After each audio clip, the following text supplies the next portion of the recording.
To change is to kill a past version of yourself, because you can choose whether you want the pain of growth or the pain of staying the same. And the pain of staying the same is when days, months, years have gone by and you realize that you are in the exact same place that you've always been. It's the movie Groundhog Day, essentially. You have put no effort into yourself, and all you have to show for your life is your excuses. That's who you are. Your excuses. You are all the potential that you wasted. And I'm going to quote this again. You are 1 in 43 trillion that actually made it. The chances of you being alive are 1 in 43 trillion. When you sit around and waste your potential, it's the same as saying, I won the lottery, but I'm not going to spend any of my money because I don't like myself. I'm not deserving of having the life I want. I'm not deserving of going for the things that I want. Life is money. So you really have to focus on yourself and who you want to become. But what you can't do is sit around and waste this beautiful life you've been given just because you think you're not important. I really need you to put some emphasis behind who you are, because if you weren't meant to be here, you would have been sniped by God a long while ago. A long while ago, you would have been killed if you didn't have a reason to be here. I mean, it's 1 in 43 trillion.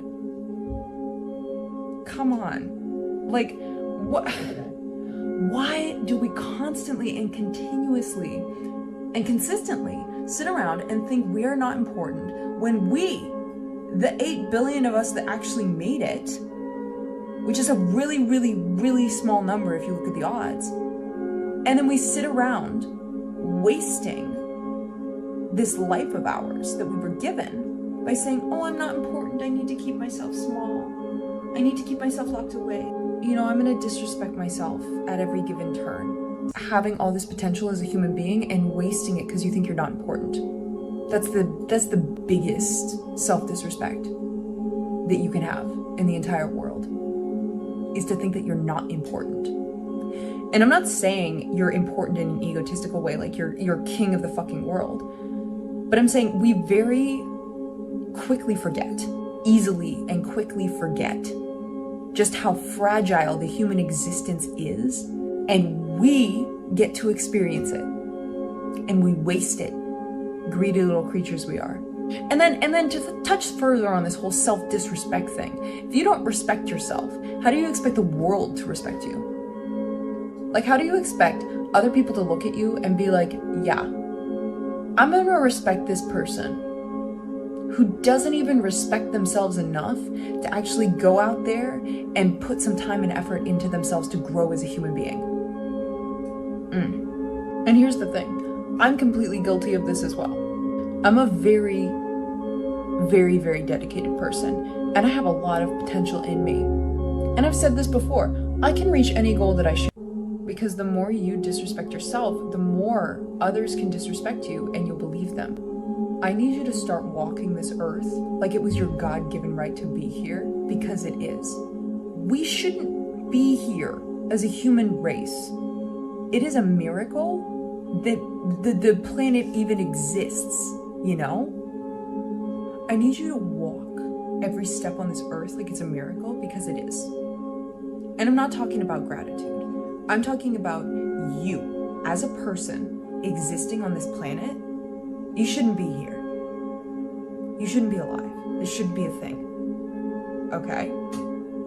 So I need you to pull your head out of your ass and stop saying that you're not important, and stop saying that you hate yourself, and stop saying that, oh, woe is me, like I don't feel good, like I don't want to do this. Do you know how many souls didn't make it? Do you know how many fucking people out there that probably wanted to exist on this earth, but they didn't get to be here? I think about that every day. I'm like, every time. But the worst thing you can do is walk around every day, and instead of focusing on yourself and improving yourself and being the main character in your own story, the worst thing you can do is place them up on a pedestal of anger and focus on every single wrong thing they ever did to you, and hold that close to your heart as a part of your identity. Because a lot of people who have been through abuse, who have been through difficult situations, when you come out the other end, you don't have a sense of identity.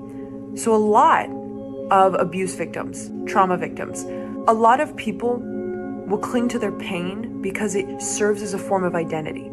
And I know I've been guilty of that, where I'm very quick to bring up my trauma, or I have a tendency of oversharing what I've been through with others because I need them to know what I went through to know who I am. This is an exercise I did to help myself get out of that and help myself reach forgiveness and get over a lot of the pain that I was caused in the past.